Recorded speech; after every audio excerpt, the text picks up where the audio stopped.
r/no sleep subreddit. I was going to do the Let's Not Meet subreddit because I like listening to those stories a lot, but the world is kind of not very fun right now, so I thought we could keep it to fictional stories instead of something that might actually be genuinely scary in real life, I guess.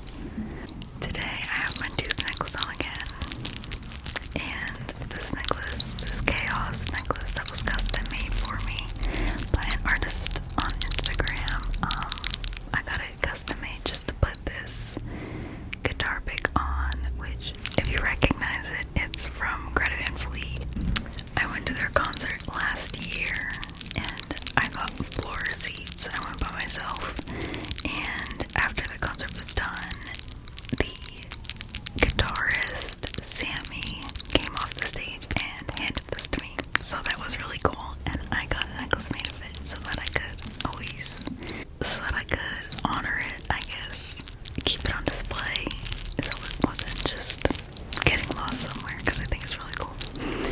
And I obviously have my rings on again because everybody seemed to really like the noises that they make. And then I have some new nails. They're shorter, but they still make good noises. Okay, let's get into the scary stories. The first one is called The Elevator's Dark Secret. I suddenly woke up, head pounding. It was late, just past midnight. The office was dead quiet, except for the hum of the fluorescent lights overhead. I must have passed out, I muttered. I was the last one there, finishing up a report that was due in the morning. My desk lamp flickered, casting shadows across the empty cubicles. I should have gone home hours ago, but work had piled up, and the thought of my boss's disappointed look the next day kept me glued to my chair. Finally, I packed up, exhaustion weighing me down. I walked to the elevator and pressed the button, leaning against the wall as I waited. The light above flickered, dimming briefly before switching back on. When the elevator doors opened, they revealed nothing, just darkness. No lights inside, no welcoming hum of machinery, just a black void. No elevator at all. Confused, I stepped back and whispered, "What the?" The door slid shut with a mechanical thud, cutting me off mid-sentence. I pressed the button again, hoping it was just a malfunction, but the light over the button stayed off. I hit it again. Nothing. The elevator was broken again for the 6th time this month. Sighing, I turned toward the emergency exit. The stairs it is, I thought.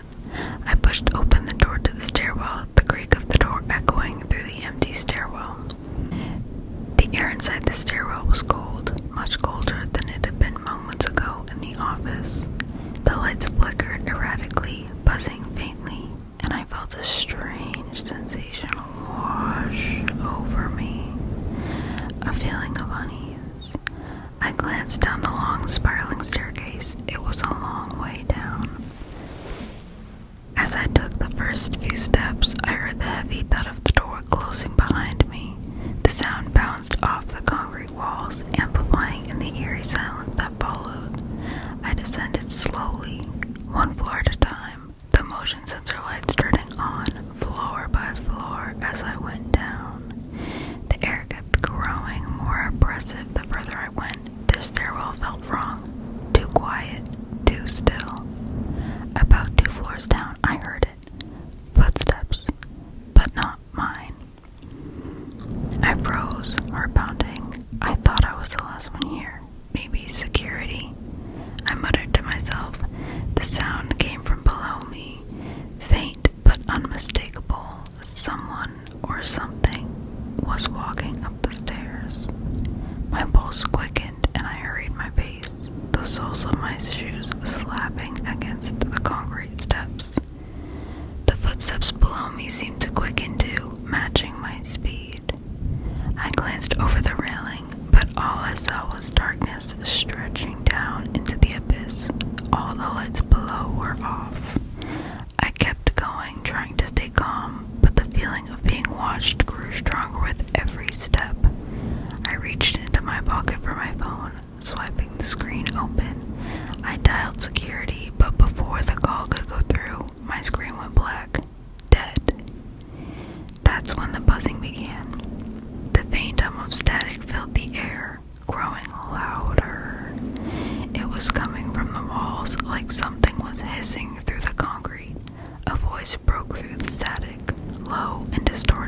echoing all around me. I couldn't make out words at first, just broken fragments of sound, but as I descended further, it became clear. Don't look down. My breath caught in my throat.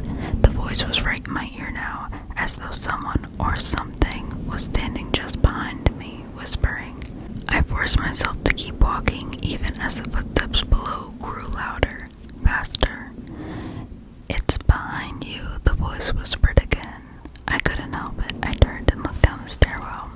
At the bottom of the stairs, just a few floors down, the hallway light from the exit casting into the stairwell, I saw a silhouette of a figure standing in the shadows. It was staring up at me, face obscured, but its eyes, I could see its eyes. They were glowing, 2 pinpricks of light in the dark. It started moving, slowly at first, then faster, almost sprinting up the stairs. Panic surged through me. I turned and bolted up the stairs, almost slipping over my steps, desperately trying to get back to my office floor. The door at the top seemed so far away, but I ran harder, my legs burning with each step. I could hear it now, whatever it was, right behind me. Footsteps echoing, faster, louder. The voice sputtering again in my ear, but this time it wasn't a whisper. Don't let it get you, it shouted. I threw myself against the door, twisting the handle to open it just as the footsteps reached the final step behind me. I slammed it shut and collapsed against it, gasping for air. Silence fell over the stairwell, and I definitely didn't look through the small window in the door. My phone buzzed in my pocket, the screen flickering back to life. One new message. You're too late.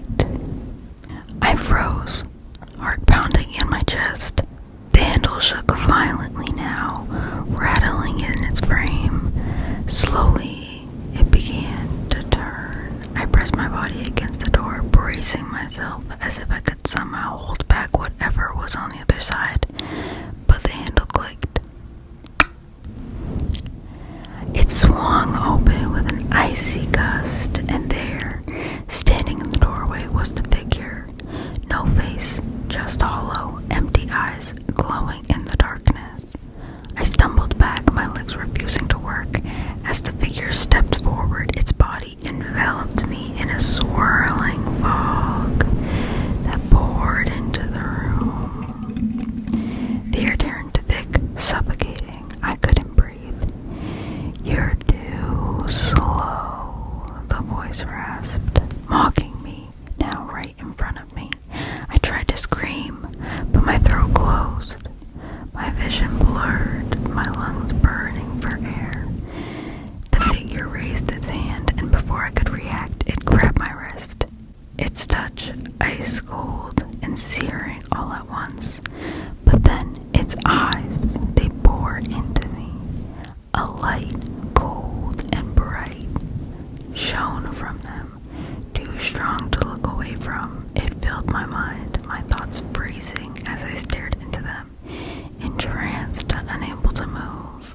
I was stuck, suspended in a trance of horror as the dead lights swallowed me whole. My body wouldn't respond, locked in a place as if time itself had stopped. In the distance, a voice whispered, colder this time. You've been here before, and this is where it ends. For now. The pain was gone, replaced by a hollow, sinking feeling. My mind staggered, failing to come to a sense of calm, failing to make sense of the words. Had I been through this before? The last thought I had before everything faded was how slow I had been, how I'd never escape. Suddenly, everything went black. I gasped awake, my heart pounding. The soft glow of my desk lamp flickered beside me, the office lights humming quietly. I was still at my desk, heart racing. I wiped the cold sweat from my brow. A nightmare. It was just a nightmare, I muttered.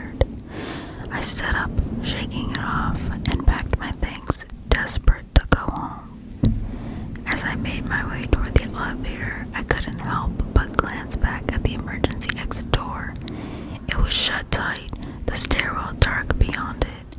The fear from my nightmare still clung to me, but I reassured myself it was just a dream. I pressed the button for the elevator, but then, as the door slid open, I saw nothing but blackness. No lights inside. The dark void stared back at me once again. My phone buzzed in my pocket. I pulled it up with trembling hands. One new message. You're too slow.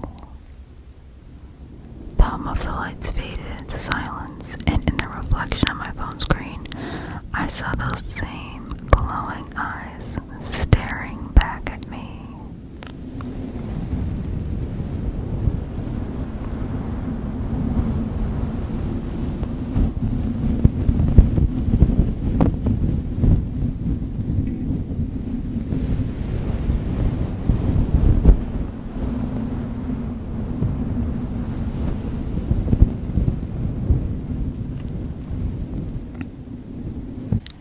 Okay, that was a story by ConfinedFears.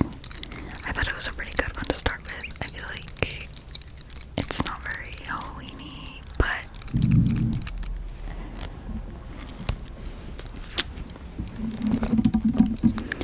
okay, that was a story by ConfinedFears. It's pretty good. It was like one of the better ones I found. I tried to find more Halloween-themed ones, but I think the last one is the only one that's like truly Halloween, so that's why I saved it for last. This next one is called I Have a New Roommate, and it's definitely not by choice. I live in a small studio apartment, bedroom and kitchen all in one, with the only other room being my bathroom. Not really the kind of space you'd get a roommate, right? Right. But Jimmy thinks it's the perfect living condition for the two of us. He's happy, and as long as he's happy, he is staying. Jimmy came out of nowhere a few days ago. He woke me up in the middle of the night when he plastered his damp hand over my mouth and shut my nose closed with his other. "Don't scream," he whispered. My eyes widened in panic as I struggled to breathe.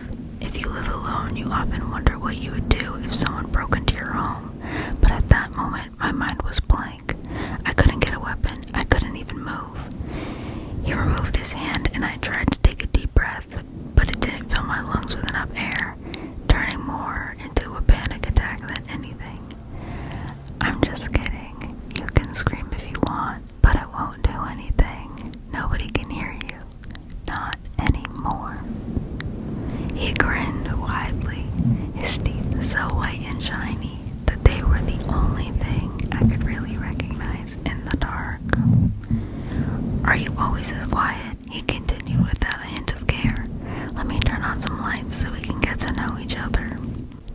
He jumped up and turned on the light switch, and that was the moment my fight response finally kicked in. I grabbed the blankets and threw them over him as I ran towards my door, struggling with the logs while the stranger only laughed. He didn't even move closer or try to stop me. Finally, I unlocked the door, but as much as I tried, it wouldn't open, so I started banging against it, shouting for help first and then screaming fire, but nothing happened. I couldn't even hear anything on the outside. So I finally turned around and looked at the stranger. He was still standing next to the light switch across the room, tilting his head slightly. His eyes were the brightest green I've ever seen on a human, almost neon. He wore a loose hanging suit and had one of those hair circles with little red devil horns on his head. "Are you gonna go through a whole crisis now, trying everything to survive and all that, blah blah?"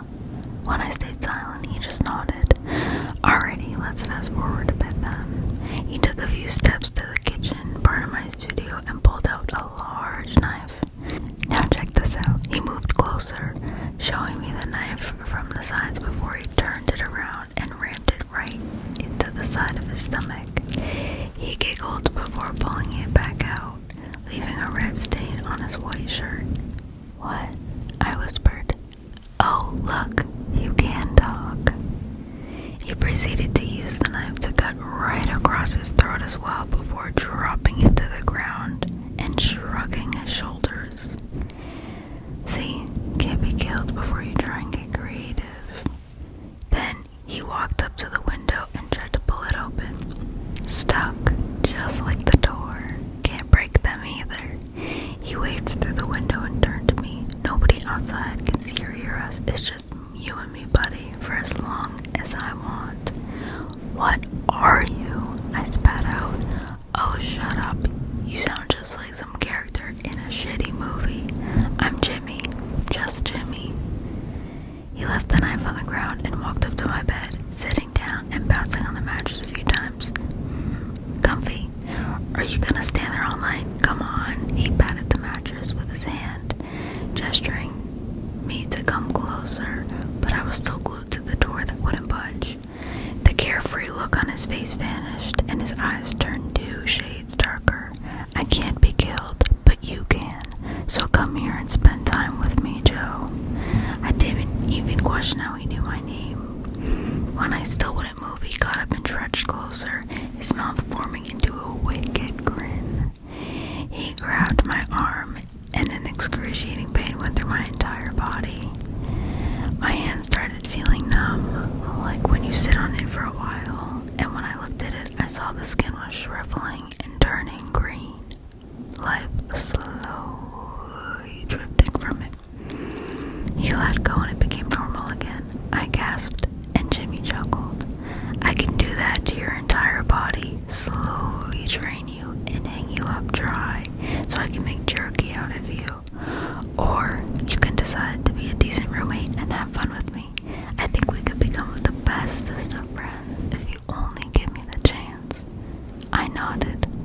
Okay, yes, let's be friends, I whispered. He moved back to the bed with a skip in his step, and I reluctantly followed. We sat next to each other, our backs leaning against the headboard. I had a television right in front of my bed, so I asked if he wanted to watch something, which he thought was a great idea. So I turned on some cartoons, and Jimmy kept completely silent, simply staring ahead. When enough time had passed, I dared to speak. Do you mind if I go to the bathroom? What? Of course not. When nature calls you, answer, Joe. Go right ahead. I locked myself inside the bathroom and just sat there, panting and wondering what to do. I spent so much time in there that I almost convinced myself that I'd managed it all. So I finally unlocked the door and walked out. At first there was no sign of Jimmy, and I almost let the feeling of relief go through until I found him crouching on the kitchen floor. There were scissors and tape on the floor next to him, and it seemed like he was making some kind of collage, but he was leaning over his supplies so I couldn't see much. What are you doing there, Jimmy? I asked in a shaky voice.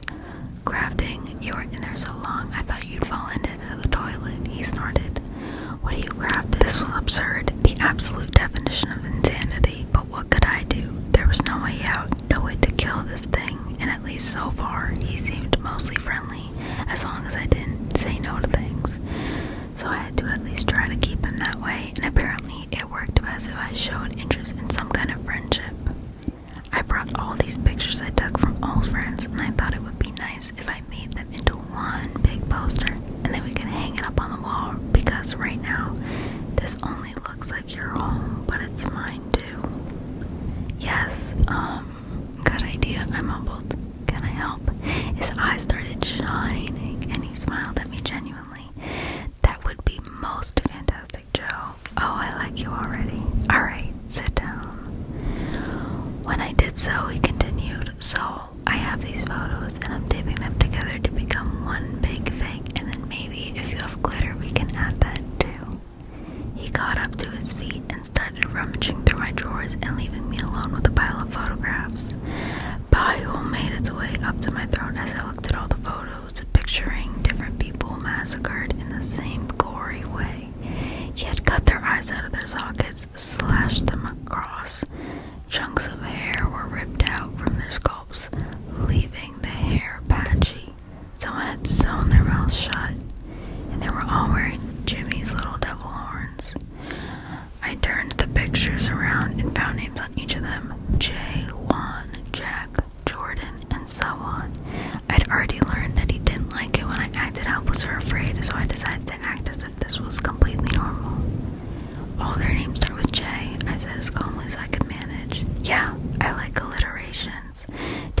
Verastahl, where's your glitter? Jared had a bunch of glitter. I don't have any. But hey, Jimmy, are you planning to take a picture of me? I don't have my camera. Sorry, buddy. That's okay, I whispered. I slowly got back to my feet and went to the bathroom to throw up until there was nothing left in my stomach. When I dared to go back out, Jimmy had finished his project and the grotesque collection of his victims was hanging right beside my bed. Looks great, I muttered, and he beamed with pride. I heard you puking, Joe. Are you ill? I only shrugged because I didn't know what he wanted to hear. I can make you some soup. Okay. I'm not sure what concoction was that he made, but I ate it all the same. It smelled like sweat and tasted like vinegar, but there was crunchy pieces in it that I tried not to think about.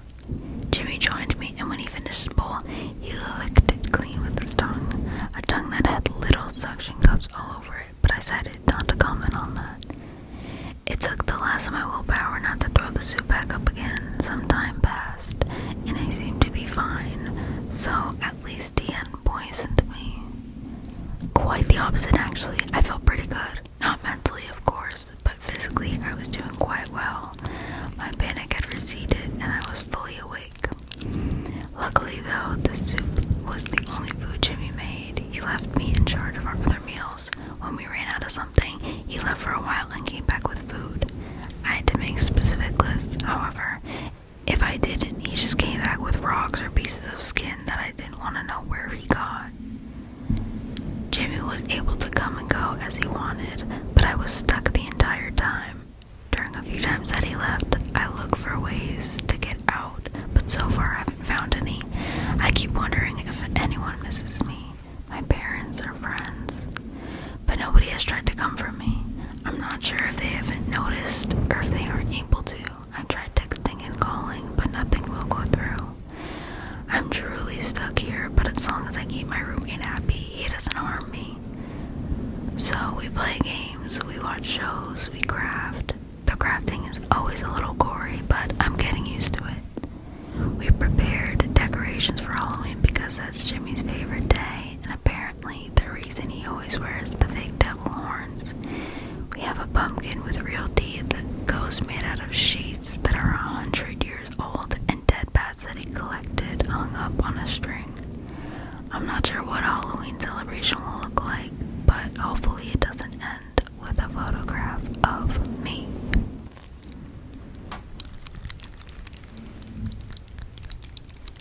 That was by the user likeeyedid.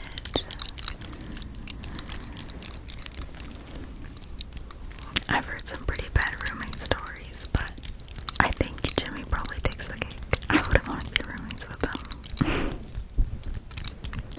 I just skimmed through that one, so I actually didn't remember it ending with Halloween, but fun little surprise, I guess. This next one is called The Rituals of Halloween. Wake up. I felt myself coming up from vast darkness, like a balloon slowly rising to the surface of a vast black sea. I couldn't move or even blink, but my eyes were already open, so I could see that I was on our front porch, facing towards the front door and the steps leading out into the yard. Whatever was stopping me from moving, it didn't prevent me from feeling everything. My eyes were dry and burning, and my throat felt raw and strange, like it was in the middle of choking on something. And I was sitting in a chair. I couldn't move to see it, but I could feel the hard wooden slats of a rocking chair under my legs and the flat planes of armrests against my forearms and elbows. And that voice, was that Ellen? Time to wake up now. The trick-or-treaters will be coming soon, and I want you to understand what's happening before they do. I had to slip a sedative into your food earlier. I couldn't risk you struggling or damaging something while I got you all fixed up. But only the paralytic should be left at this point. It was Ellen. What was she talking about? Why was she doing this? Don't worry. Part of my preparations was to give you a breathing tube. Added the dose of paralytics. I'm drip feeding you. I couldn't risk you suffocating to death now, could I? And rest assured, no one will notice the tube or the IV. That's one of the reasons I picked such an elaborate, cool costume for you. The mask and clothes will cover all of that, and I have a drape right behind your chair. Mask. But she was right. I couldn't look around, but at the edge of my vision, I could make out the edge of what could be eye holes of a mask. And didn't my face feel like something was against it in spots? I'm speaking to you through wireless headphones I've taped into your ears to make sure you hear everything. I've recorded it ahead of time. All of this was so planned out. Well, I'm very proud of it. I'll have more little messages for you later on, but for now, we just have to wait for the first kids to come. I can't wait. None of this made any sense. Ellen was a doctor, so I didn't doubt she could do what she was describing, but why would she? In the 3 years we'd been married, we'd barely had an argument, much less anything violent, and now, what? She was drugging me and tying me to a chair, dressed up like a monster. Why? It couldn't be money. She made 5 times as much as I did, and I'd never seen a sign of problems between her and Angela, just the opposite. She'd taken to her new stepdaughter right away, and they'd gotten very close in the last couple of years. None of this made any sense. My mind was still spinning with different questions and scenarios when the first trick-or-treaters arrived, and before they could even ring the doorbell, Ellen was out on the porch in an elaborate witch costume I'd never seen before.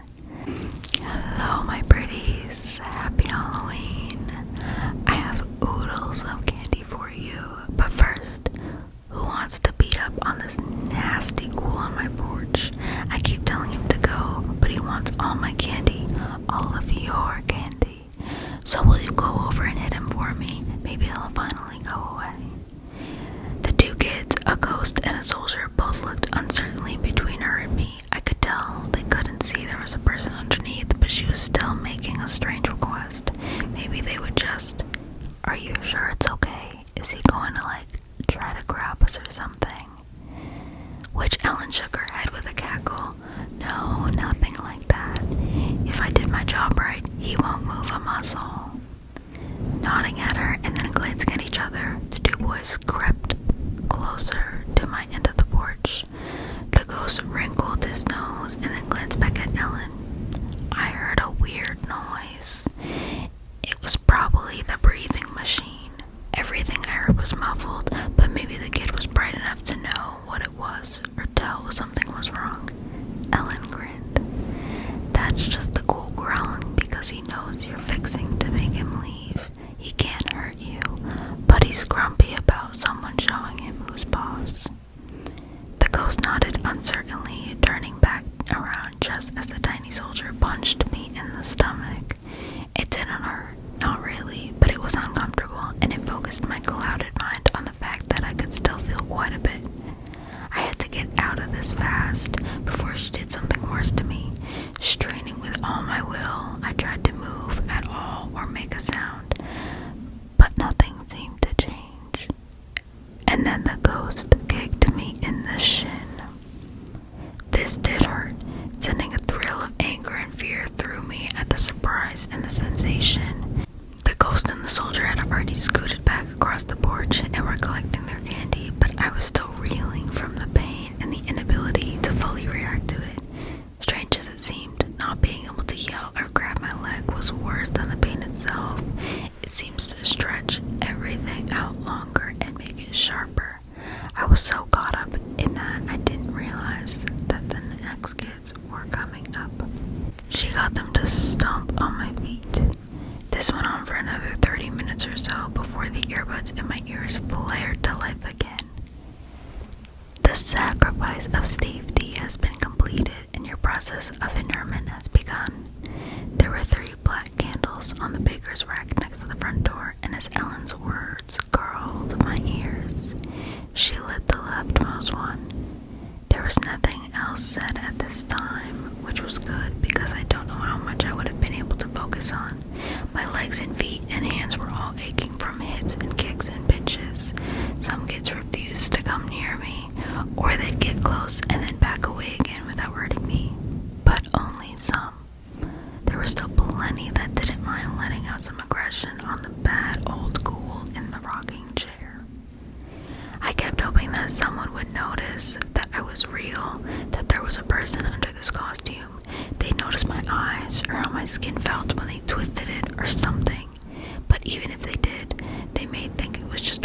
costume and I was in on it for Halloween, even with trick-or-treating being done 3 days early.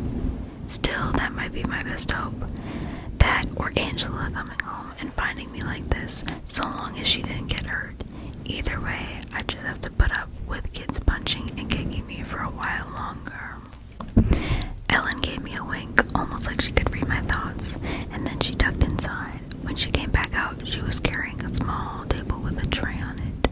On the tray was a neat row of sticks, and she set it all down between the front door and the spot before turning to the next batch of the 3 children, explaining to them that she'd brought out some special made ash wands that would help them get rid of her mean old ghoul, and that these wands weren't made for waving, they were made for poking. The harder the better, and the one that poked the hardest would get the best candy. It seemed like this lasted longer than the punches and the kicks, and it was way more painful. My eyes had watered some, but she was quick to moisten my eyes with drops and then wipe them and my tears away before the next group came up. Some of these late trick-or-treaters were older and bigger, and there were at least a couple of times that I felt like they'd broken through my skin and punctured something, but I couldn't be sure. The ends of these wands were blunt and rounded, and my costume felt thick. Knowing Ellen, it was probably dark too, which would make a bit of blood easier to miss. There were times when the pain was bad enough that I would swim out of consciousness a little. It was tempting to just sink back into that black ocean, but there'd be a death sentence. I had to keep trying to fight off the drug she was giving me, keep looking for any opening or mistake. The porch seemed dark where I was, but if I could get one of the kids to see my eyes, maybe they'd know I was in there and something was wrong. The sacrifice of mercy is completed and your interment draws to a close. She lit the rightmost black candle. This was clearly building towards something, but what? Was she really going to kill me? I was suddenly pulled out of my thoughts by the screen door squealing as Ellen came back with a butcher knife from the kitchen. Who wants to stab the ghoul? Now, as you can see, I've carefully marked red circles on the ghoul. Only stab him in those parts. Okay? And only once. If you stab him anywhere else, he won't go away and you won't get any candy. The football player standing in front of me looked at her doubtfully as he gripped the knife. He was big. He'd probably just come from practice to get some candy. So, I can just stab him. Like it won't hurt the, doll or whatever. Ellen waved away his concern with a waggle of black nails. He's replaceable, but that's also why you only hit the red area, limits the damage. Giving him a sly smile, she patted him on the chest. Unless you're scared of him. He stabbed me somewhere in the shoulder, not as hard as I expected, and somehow not as painful as the wands, but still worse in a way. I could feel some core point of my body screaming at me to protect it. That my life was spilling out now, and I had to stem the flow. My vision blurred a little, but tears never really came. Instead, I just stared out as the football player gave the knife back to Ellen and went away without trying to get any candy. There were 4 more after that, 1 in my left foot, 2 in my right forearm, and 1 in my outer hip.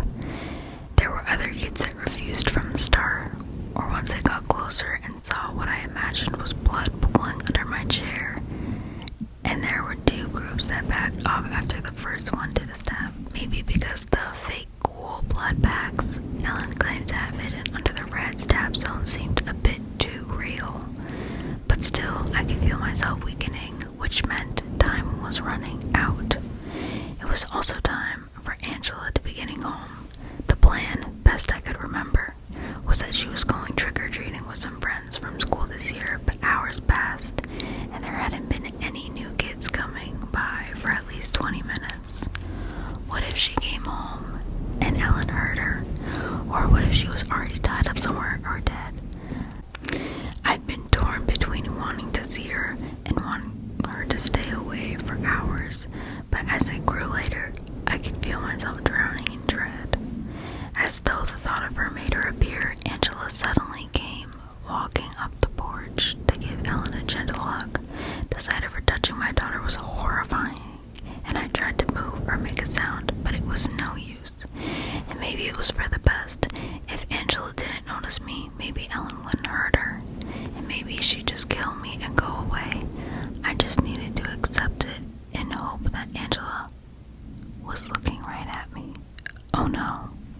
No, don't be so obvious. Ellen's looking at you. Don't walk this way. Just pretend like you don't know. Go up to your room, lock the door. She's reaching for something. The knife. No, the lighter again. As Angela stopped in front of me, Ellen lit the center candle. The time for sacrifice of love has come. Picking up the lit candle, she moved past Angela to lean over me, touching the yellow flame to my costume in several places before stepping back. I could smell cloth and plastic burning, and the heat was already reaching out to me through the layers of costume. Terrified of the pain that was coming, I just focused on Angela, my sweet angel, dressed in her little devil costume, holding the same pumpkin bucket I'd gotten for her 3 years ago. Please, God, let her escape this. Let her not remember it. She looks so sad staring at me. Please let this not be how she remembers. I love you, Dad. Angela brought the pumpkin bucket up, slinging gasoline and dripping candy onto my chest. I saw Ellen pull her back as light flared, and then there was only heat and pain and silence.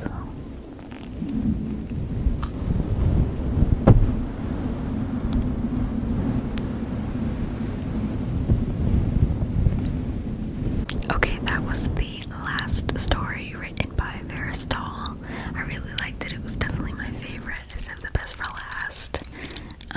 It was very well written and very descriptive. You could really visualize what was going on as they were describing it, which in this case is a little bit disturbing, but it's good for Halloween. I really like these types of videos, so I was very excited to make one, especially since it was around Halloween time. But if you guys like hearing scary stories, I'll definitely do it again. If you have any that you want me to read, or any specific subreddits that you want me to read from, let me know. These stories will be linked in the description. All credit goes to original writers. These are not my stories. Please don't think that they are. Thank you guys for 100 subscribers within the first week of me posting. That was pretty cool and pretty encouraging, honestly. I didn't really expect a lot of people to watch my first video, but a lot of people did, which was, again, pretty cool. I'm excited to keep posting, and if you have any suggestions, let me know. Someone said in the last video that I should do a tattoo tour and color them in, which I think is a really, really fun idea, and I actually just got a new tattoo when I was on vacation, so I would be delighted to do a tattoo tour. I take so much pride in my tattoos. But anyways, thank you so much for stopping by Bonnie's Graveyard and hanging out with me and listening to these stories. I hope you have a good day, evening, or night. I hope you do something fun and relaxing because you deserve it.